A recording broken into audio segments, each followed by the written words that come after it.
What if FIFA 21 was the best FIFA of all time? I can't even say it. For too long, EA Sports has been holding FIFA captive, right? We want a football game that isn't awful.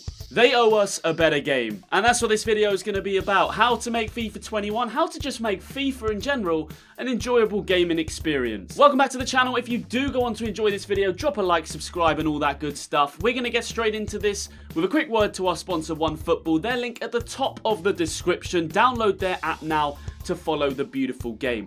Leagues worldwide covered with notifications straight to your phone, Android or iOS, totally free. And in these worrying times, sport obviously plays such a small part, but you can get updates as to when football may resume as soon as they come out through OneFootball. Check the link at the top of the description. Now, football is the most popular sport in the world, and like I said in the intro, we have just been getting sold crap for so long by EA Sports. Let's start right from the top and assume that Volta's coming back for FIFA 21. I want to see Volta crossed with pro clubs. I don't see why, and I am wearing a hat, by the way, and you know what? No one's even said anything about that. Volta, FIFA's answer to FIFA Street, which they lost the rights to PES. Volta generated a lot of interest over the summer of 2019 amongst FIFA players. Got us all very excited for a street mode of football returning to the game, reminding us of the nostalgia of FIFA Street back when a lot of us were younger and used to love that game. They promised us all of this brilliance and delivered so very little. I mean, the main problem with Volta, of course, stems from the fact that you can't play it online with friends. Not only that, the engine that it's on, Frostbite, doesn't really allow for an enjoyable gaming experience. The story mode in general took about 3 hours to complete, and it was obvious from the moment I saw Vinicius Jr. dribble past some bins that this game mode was nothing more than a red herring. Something for us to get excited about, but at the same time not take anybody away from Ultimate Team because it's nothing serious about it at all. The main problem, as I said, not being able to play with friends. I want to see Volta linked with pro clubs, and I want to see an immersive my player experience and feel to FIFA 21 and all FIFAs going forward in general. Why I can't create a virtual pro scanning my game face like I used to do back on FIFA 12 and then use that pro in career mode offline, use him in an online career mode, which are points that we will get to, use him in Volta and even use him in the fantastic Ultimate Team. What a game.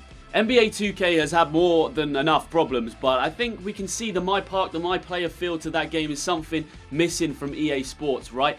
I didn't make it as a pro footballer because of this knee injury on West Ham tour. It was bad. Would have made it, would have easily walked it. So for a lot of us, the idea of playing online is that sort of escapism. You want to be a virtual player that's based off yourself, and you want to play in different game modes on football. That's the fun of it. Over the years, EA Sports have managed to basically ruin that. You now can't even use your pro in the arena offline in the menus. Like, what's going on? One virtual pro for pro clubs, career mode, offline, ultimate team, everything is the way they should be looking at this. And Volta has got to be playable with friends. 5v5, 3v3, I want to see all of that in FIFA 21 for me to ever consider Volta a serious game mode. Because at the moment, gamers, to me, it's just Journey Part 4.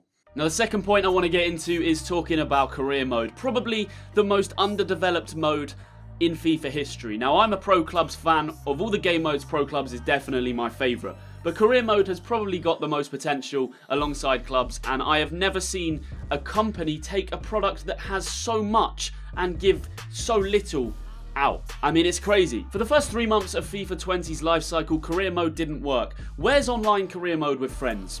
Why can't we play online against friends in set-up leagues? Why are the youth systems a load of dog shit? Why, when I started FIFA 20, if I went to give a player a renewed contract and upped his wages, did I automatically get fired? I could go on and on. This video could run to 100 minutes. The AdSense would be great. But for real, the facts are career mode has been crying out for attention for so long. But I mean, career mode needs an update in FIFA 21 and it needs to be a serious game mode. Or career mode, Volta, pro clubs, none of these game modes are going to get updated until one thing changes. Money, money, money. We want more money. That thing, of course, is Ultimate Team. This pay-to-win system has got to go. No other esport, no other game is like FIFA Ultimate Team. The more money you invest, the better your team is. It's a simple system based around gambling, and the game is obviously a PEGI 3 rated. So a 4-year-old, a 3-year-old even, is allowed to go and spend money on packs. There's no restrictions. One of my good friends on this channel, Adam Ryan FIFA, a pro player, a very good FIFA player, 20 wins, 0 losses just yesterday on Weekend League, and he sent me this team that he lost to.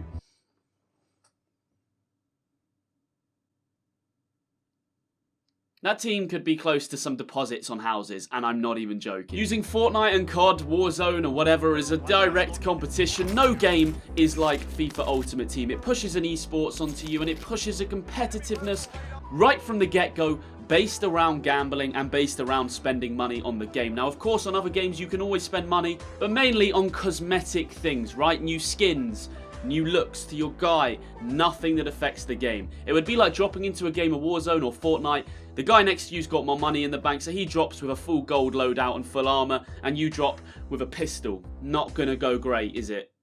Until the pay-to-win system is out of FIFA, guys, I cannot take it seriously. They need to move on. They need to grow up. They need to be ethical to some degree. But we're dealing with EA Sports here.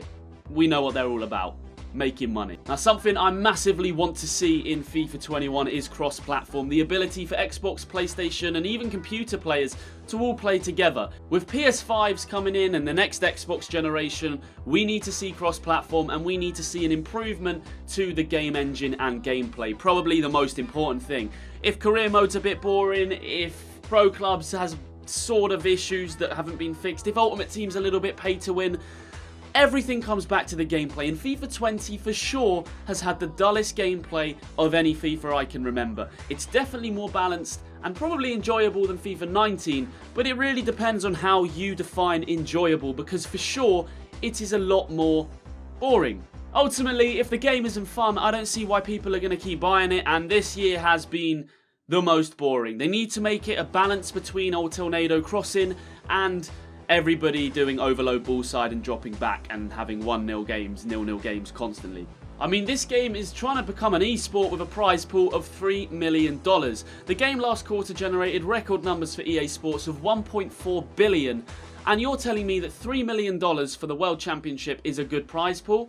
Have a day off. Ridiculously too low and not interesting enough for anybody in the widespread audience to get excited about it, because the game itself is dull. Let's have a look at the best player in the last 3 years on FIFA, his opinion at a live event of the game. The game is so unrewarding that anyone can win. Guys who aren't good can win on FIFA 20, and no one enjoys playing it, but we're here and I'm in the semi-final now, so yeah, that's that.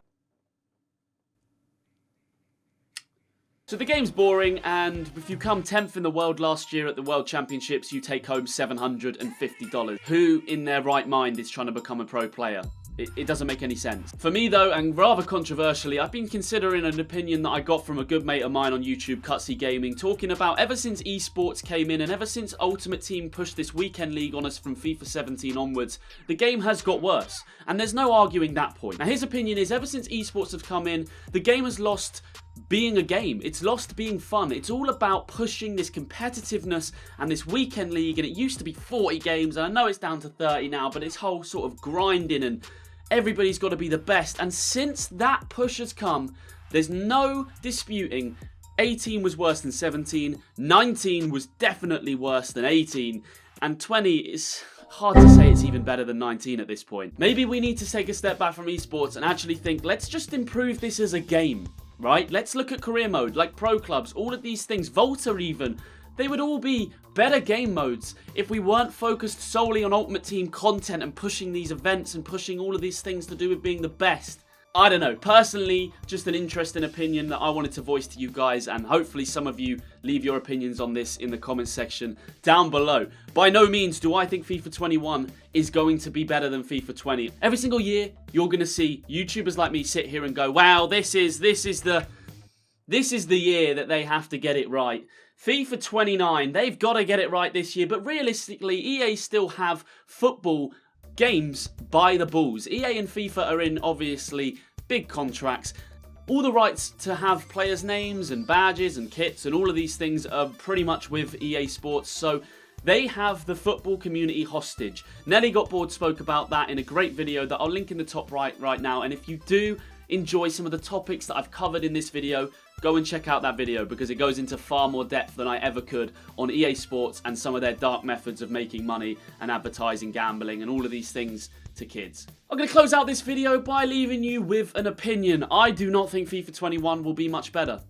I really don't. I think EA Sports are a company that constantly look for excuses, and the excuse this time round will be the new generation consoles. They will be looking at the PS5 and going, well, you know, we had to adapt to the new console, so we couldn't actually improve Pro Clubs or Career Mode because we were focusing on that, even though we're a $1 billion... I'll stop the voice. Even though we're a $1 billion company, they literally are going to use that excuse. I'm telling you now, there's going to be gameplay bugs. They're going to blame it on the new engine, the new console, and we'll be back to FIFA 17 square one, where FIFA 22, FIFA 23, and by the time FIFA 24 comes around, we'll probably be looking at some other PS7 or something excuse and that. If you've enjoyed this video, of course, please do leave a like, subscribe to the channel, all that good stuff. We have hit 100,000 subscribers, which is friggin' mental, and I appreciate all your support on the videos. Let me know out of 10 how sick this hat looks. I think I'm looking gamer. This is proper gamer. All comments and interactions appreciated, especially about the hat. Thanks for watching me and my hat today. I'll see you later. I'm out. Done. Finito. Click off. Go watch another video. Go away.